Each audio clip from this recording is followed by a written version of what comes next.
Hey, what's up? Jarrell here. Today we're going to be talking about Escape from New York.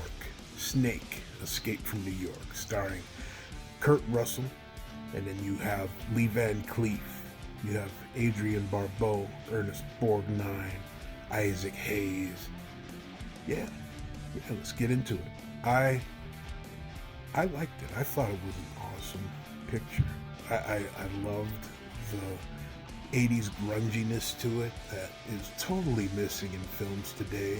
There's an appreciation for the 80s for me. Like, initially, like, if you look into 80s films, I could talk about Coming to America, right? Like, with Coming to America, it has a grungy, grimy feel to it if you get it off of the VHS, but if you get it off of DVD, it doesn't have the same grungy griminess to it. And it goes to show even with Escape from New York, it kind of has that frequency to it. Because whenever it gets remastered, it's not as sexy, grimy, dirty, in a sense. Because it's like with the visualization and certain things to the griminess, you almost can smell the city. It's like going into Detroit and you know it's going to have a certain smell to it, a certain RoboCop kind of frequency. You know what I mean? So that's kind of um, the thing that I appreciated most about this. It I'll say this. For the time period, it seemed like it was more of a B movie, and not as many explosions per se. Just kind of let your imagination uh, put the pieces together as far as the explosions go. There was a sequence of the Air Force One supposedly crashing into some buildings going towards like kind of the Twin Towers, but clearly not going that way, but it was in the lines of doing so. And it just, for me, I kind of need to see that kind of explosive action, especially with someone like Snake Plissken and Kurt Russell in the vibes. Like it felt like it needed a little more bang for its buck, but still at the same time, it's a movie I do appreciate. It kind of gives you that frequency of espionage, sending in a snake to handle a snake. Kind of reminds me of the time when I saw Triple X with Vin Diesel and Sam Jackson, where in the opening sequence they sent some James Bond kind of purebred looking cat into the den of snakes, and he gets eaten up like a mouse. But then you get Triple X, which is Vin Diesel's character, and you're sending in a python to go along into like a harem of snakes and to infiltrate, which Gibbons had in mind. This had the same feels to it in the very beginnings of it.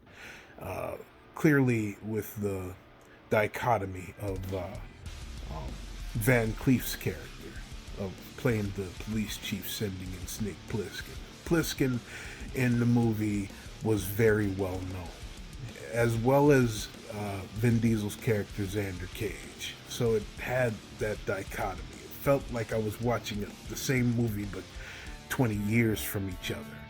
Because, but at the same time, it's like with Snake Plissken, it was more dark and dreary, whereas with Xander Cage, it was more colorful and in the kind of 2002 kind of vibe. So, very interesting with that. For some reason, it always pops into my head of the two films being similar.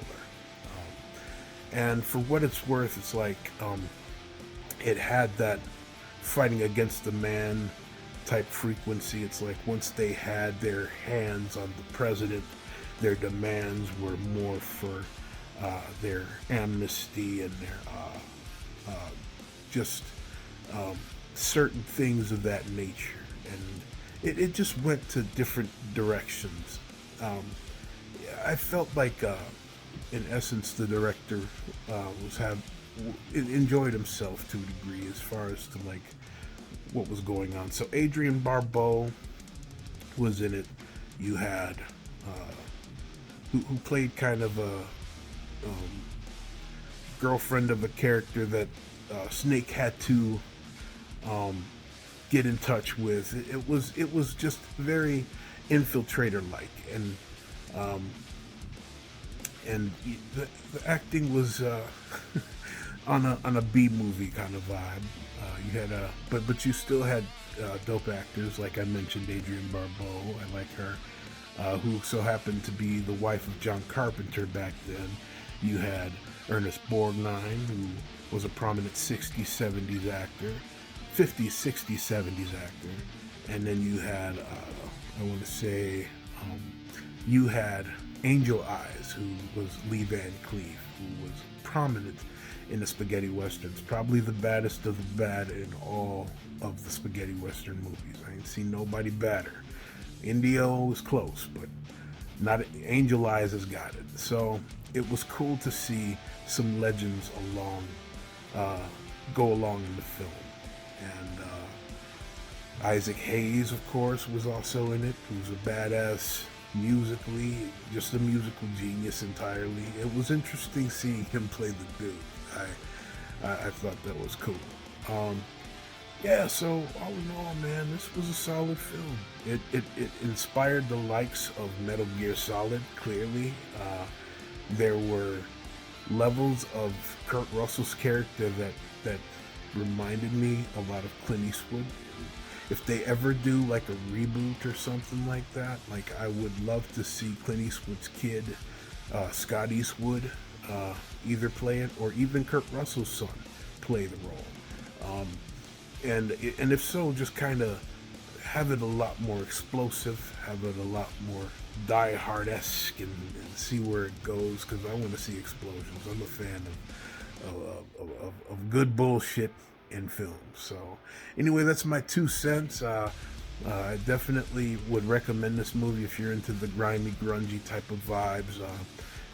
The old 80s frequency of grimy, grungy I also appreciate, like, because these days if they digitize it or enhance the videos and things, it doesn't have that frequency to it. It's almost like Coming to America, right? You watch Coming to America off your VHS tape, you see the grimy, grungy, almost smelling the Queens, New York. But then when you watch it now, it feels clean, it looks clean, and it's like, wait a minute, this ain't the same film that I saw when I was growing up. So there's a level of that with this. And the thing is, it's like once there's quality that gets thrown onto the movies, it kind of changes that a little bit. But anyway, no complaints here. I definitely just wanted to throw that in there. That I appreciate this movie. Kurt Russell is a total badass. What more can you say? It's gangster. Anyway, that's me. Like, comment, and subscribe for your boy. Relish Pictures. Peace out. All right.